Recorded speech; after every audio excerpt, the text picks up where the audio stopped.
funciona. Nos lo cuenta Francisca Sempere, está con nosotros, es doctor, ingeniero industrial, es investigadora del campus de Alcoy de la Universidad Politécnica de Valencia. Es directora del grupo Clúster Innovación.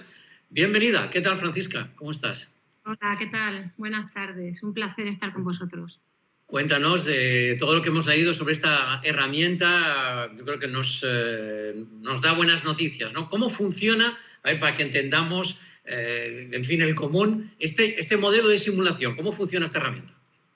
Bueno, el modelo realmente tiene como dos partes. Una parte principal, la parte de lo que es la previsión de contagios de pacientes COVID, que hemos estado trabajando en ella a partir del aprendizaje, del comportamiento de todos los contagios, del contagio que ha habido de pandemia, pero también de toda la parte de confinamiento, ya que los modelos han ido cambiando en las distintas fases. De hecho, ahora nos encontramos en la fase de cola y es otro modelo matemático el que está funcionando distinto a las de las fases anteriores. Entonces, por una parte está este modelo de previsión que recoge también lo que nosotros hemos denominado generadores de brotes, que son como pequeños modelos que los hemos parametrizado para que puedan un poco reflejar toda la casuística de los distintos escenarios frente a los cuales nos podemos encontrar. Date cuenta que en cada situación tenemos curvas distintas, con picos diferentes, con amplitud distintas, con tasas de crecimiento distintas. Entonces, a medida vayan apareciendo estos rebrotes, podremos un poco simular y prever cómo se van a presentar. Con esta información alimentamos lo que es el modelo de simulación de estado de almacén, de estado de hospital, en el que lo que vamos a hacer es un poco prever el estado de saturación del hospital. Date cuenta que cuando entra un paciente en el hospital, o que, imagínate, hoy entran 10 pacientes en el hospital, igual uno de ellos pasa a UCI, 3 se pasan a planta directamente, 2 se van a su casa. Luego, a los 8 días, 4 pasan a UCI. Todo esto son unidades con las cuales hemos estado trabajando y hemos estado calculando para el poder simular cuál va a ser la saturación del hospital en función de esa previsión de pacientes que entran. ¿Vale? Lo que queremos conseguir es un poco proteger a nuestro sistema sanitario y darle una herramienta para que puedan tomar decisiones con anticipación, ¿no? Algo que, que en este momento no hemos podido hacer hasta la fecha, pero ahora tenemos información para poderlo hacer. Qué importante, ¿no? Para el sistema sanitario, para los gestores de cada uno de los hospitales y de la sanidad pública valenciana, española, en su conjunto, poder anticiparse. Yo creo que la clave, Francisco, lo has explicado tú muy bien. Es decir, si los datos nos dan a ver, lo que va a ocurrir en el futuro nadie sabe, pero obviamente las matemáticas sí que nos dan modelos y entonces nos dan tendencias. Podemos anticiparnos a lo que pueda ocurrir, estar preparados entonces, ¿no? Claro, efectivamente. Tú lo has dicho muy bien, la bola de cristal nadie la tiene. Pero, de hecho, pues antes había muchísima incertidumbre, pero ahora ya no tenemos tanta incertidumbre. Tenemos muchos datos que hay que aprovechar y yo creo que es una oportunidad tremenda el aprender de lo ocurrido. Entonces, cualquier atisbo de luz que podamos encontrar, tenemos que agarrarnos a él. Por lo tanto, efectivamente van a ser previsiones, pero es mucho más que nada. Y al final lo que vamos a hacer es definir escenarios más optimistas, más pesimistas y quizá movernos en ese rango y por lo menos el poder estar un poco más preparados frente a posibles rebrotes que esperamos que sean lo menos posibles, ¿no? Pero bueno, yo creo que ahora podemos empezar a prepararnos, ¿no?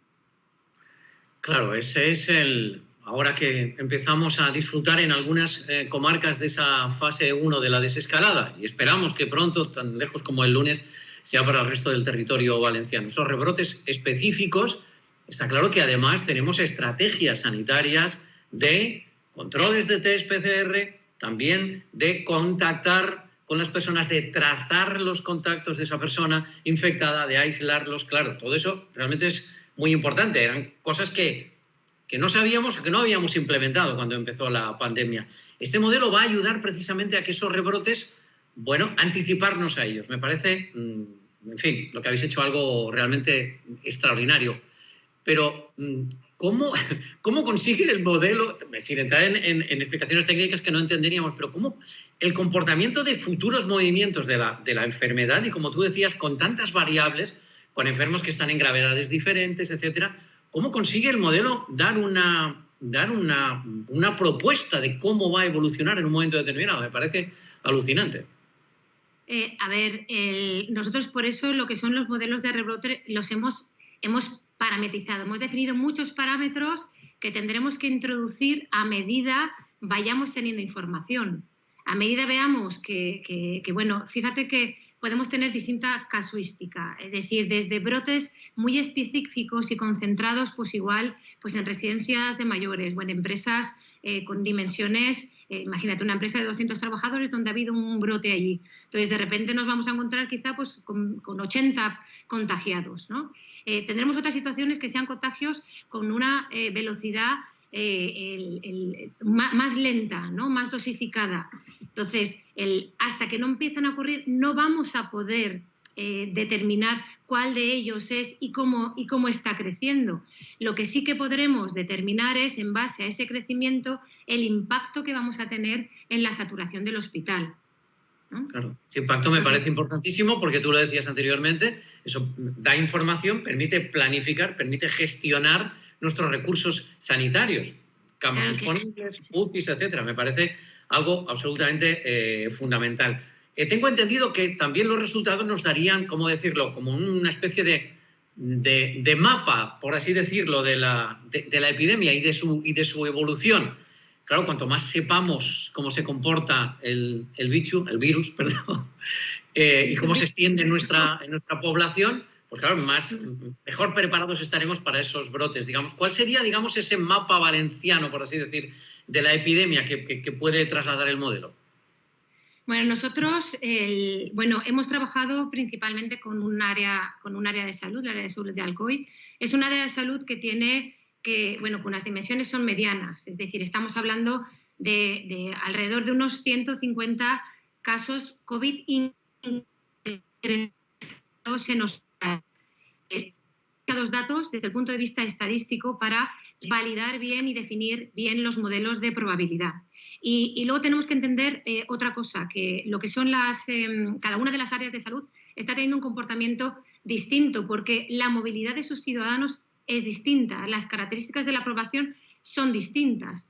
Por lo tanto, lo que deberíamos hacer es analizar las casuísticas de cada una de las áreas de salud y bueno, lo que sí que tenemos, por ejemplo, de esta área de salud concreto, un mapa de cuál ha sido la evolución de toda la pandemia.